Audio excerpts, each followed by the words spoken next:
विश्व न्यूज 24/7 का हार्ट दर्शकों को सदार प्रणाम जोहर सलाम।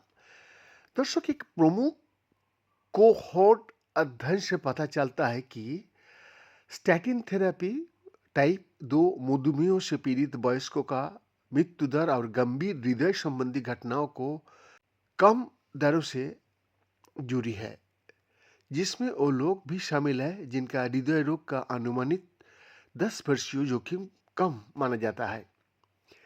दर्शक, इन परिणामों से उस लंबे समय से चले आ रहे प्रश्न का उत्तर मिलता है कि क्या सबसे कम जोखिम वाले लोगों को रोकथाम के लिए स्टेटिन लेने से कोई लाभ हो सकता है। और इसके विपरीत निष्कर्ष बताता है कि ये दवाएं कई विशेषज्ञों की पूर्व अपेक्षा से कई अधिक व्यापक सुरक्षा प्रदान कर सकती है। ये निष्कर्ष एनल्स ऑफ इंटरनल मेडिसिन में प्रकाशित हुआ। दर्शक, स्टेटिन एक व्यापक रूप से इस्तेमाल की जाने वाली दवा है जो एलडीएल कोलेस्ट्रॉल का स्तर को कम कर देती है, जिसे अक्सर खराब कोलेस्ट्रॉल कहा जाता है।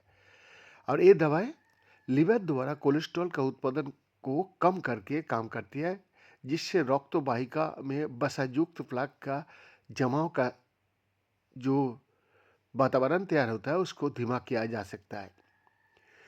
दर्शक, अवरुद्ध धमनियां दिल के दौरे और स्ट्रोक के कारण बन सकती है, इसीलिए स्टैटिन का उपयोग आमतौर पर इन समस्याओं को रोकने के लिए किया जाता है।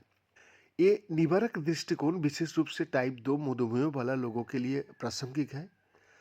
समय के साथ मधुमेह रक्त वाहिकाओं को नुकसान पहुंचा सकता है और हृदय रोग की संभावना को बढ़ा सकता है।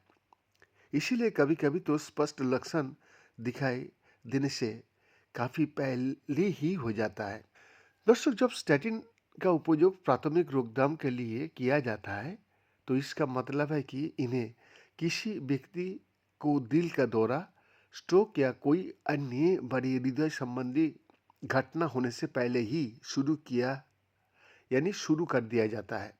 इस संदर्भ में हांगकांग विश्वविद्यालय के शोधकर्ताओं और उनके सहयोगियों ने आईक्यूविडिया माइकल रिसर्च डेटाबेस से यूके की प्राथमिक स्वास्थ्य देखभाल रिकॉर्ड का विश्लेषण किया। और इस अध्ययन में 25 से 84 वर्ष के आयु के वो लोग शामिल थे जिन्हें 2005 और 2016 का बीच टाइप 2 मधुमेह का निदान किया गया था।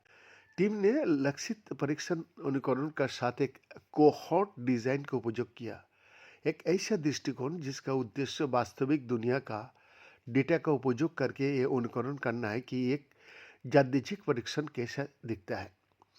प्रतिभागियों को अनुमानित 10 वर्षीय हृदय रोग का जोखिम के आधार पर 4 QRIS के 3 श्रेणियों में बांटा गया।